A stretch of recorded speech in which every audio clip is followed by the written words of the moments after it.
अस्सलाम वालेकुम वरहमतुल्लाहि वबरकातुहू। आज चौथा रोज़ा था। मैं बग़ैर सहरी के रोज़ा रख रहा था। वक़्त तहज्जुद मुझे मेरी वालदा की कॉल आ गई तो उन्होंने मुझसे सहरी के मतलब पूछा। न जाने क्यों उनसे झूठ बोलते हुए मैं रो पड़ा। मुझे पता था मैं मज़ीद बात नहीं कर सकूँगा। मैंने कॉल बंद की, पानी पिया और मस्जिद की जानिब चल दिया। यकीनन मेरी माँ मेरे लिए परेशान हुई होगी, मगर उनको क्या बताता जिस तरह सच्चाई और ईमानदारी पर मबनी मेरी परवरिश की गई है।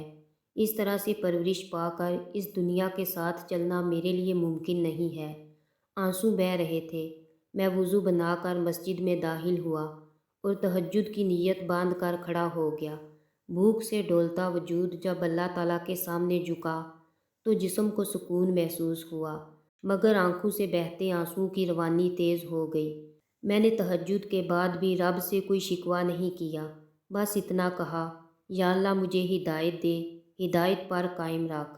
मैं मस्कत अमान में होता हूँ, लेबर का काम करता हूँ। यहाँ काम मिलना बहुत मुश्किल होता है और अगर मिल भी जाए तो इंतहाई मुशक्क़त तलब काम है, जिसको करना हर किसी के बस की बात नहीं होती। मैं काम की तलाश में था। मुझे एक सिंध के पाकिस्तानी भाई ने अपने पास काम पर रख लिया। मैं सारा दिन गैंती हथौड़ी और जैक हीमर से कंक्रीट तोड़ता था। मेरे साथ दो पाकिस्तानी भाई मजदूर थे। एक मेरे साथ मिलकर कंक्रीट तोड़ता और दूसरा उठाकर बाहर फेंकता। इसी दौरान एक दिन मेरी एक अजीज़ा का इंतकाल हो गया। मैंने अपने बास से छुट्टी मांगी। उनको बताया कि मैं परेशान हूँ, आंसू नहीं रुक रहे, मैं काम नहीं कर सकता, मगर वो मुझे मजबूर करके काम पर ले गया और जाकर काम शुरू कर दिया। फ़ौत हो जाने वाली अजीज़ा मेरी मुँह बोली बहन की वालदा थीं।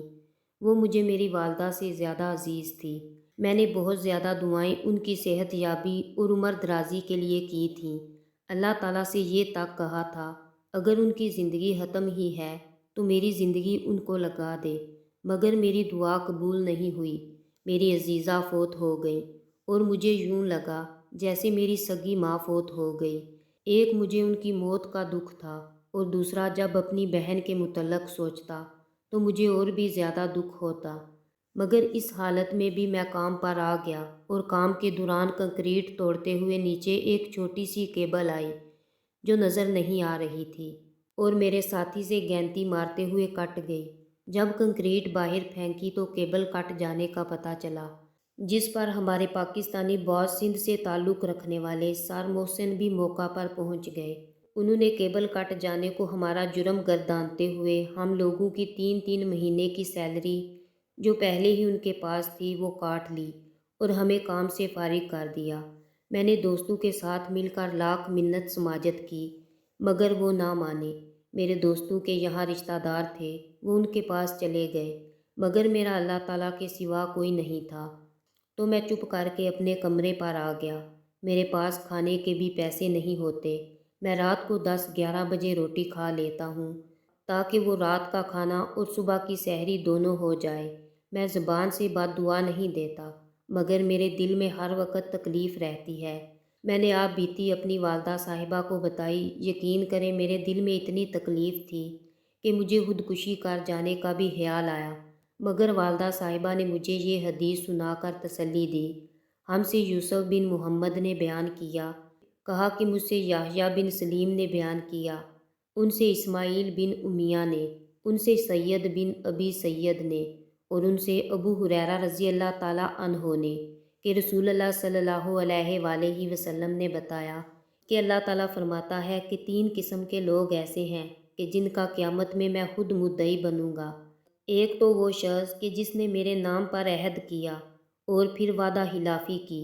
दूसरा वो जिसने किसी आज़ाद आदमी को बेचकर उसकी कीमत खाई। और तीसरा वो शख्स जिसने किसी को मजदूर किया, फिर काम तो उससे पूरा लिया लेकिन उसकी मजदूरी ना दी। मगर सलाम है मेरी माँ की परवरिश को। जब उन्होंने मुझे तसल्ली के लिए ये हदीस शरीफ सुनाई तो मुझे डर लगा कि मेरा मुसलमान भाई रोज़े महशर मेरी वजह से अल्लाह ताला की गिरफ्त में ना आ जाए।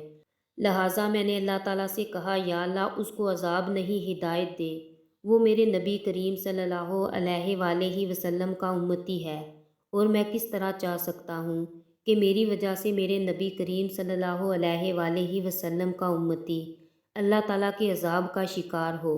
میری شدید خواہش تھی کہ اللہ کرے گا 3 ماہ کی تنخواہ ملے گی تو میں چھوٹی گاڑی کا لائسنس بنوا کر گاڑی کرائے پر لوں گا اور ڈلیوری بوائے کا کام شروع کر دوں گا، مگر شاید قسمت کو بھی اور امتحان لینا مقصود تھا۔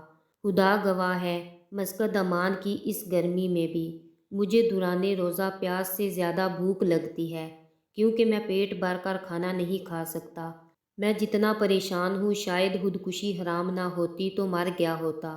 میری تحریر پڑھنے والے ہر انسان سے التجا ہے کہ خدا کے لیے کسی کا حق نہ رکھا کرے، لوگوں کی مزدوری وقت پر دیا کریں۔ آپ کی سوچ سے بھی زیادہ مشکل حالات میں گزارا ہو رہا ہے لوگوں کا۔ کاش ماہ رمضان میں حرام موت مر جانے والے کو بھی جنت نصیب ہوتی۔ یقین کریں، یہاں سب سے زیادہ حق پاکستان کے لوگ مارتے ہیں اور پاکستانیوں کا ہی مارتے ہیں۔ دعاؤں میں یاد رکھیے۔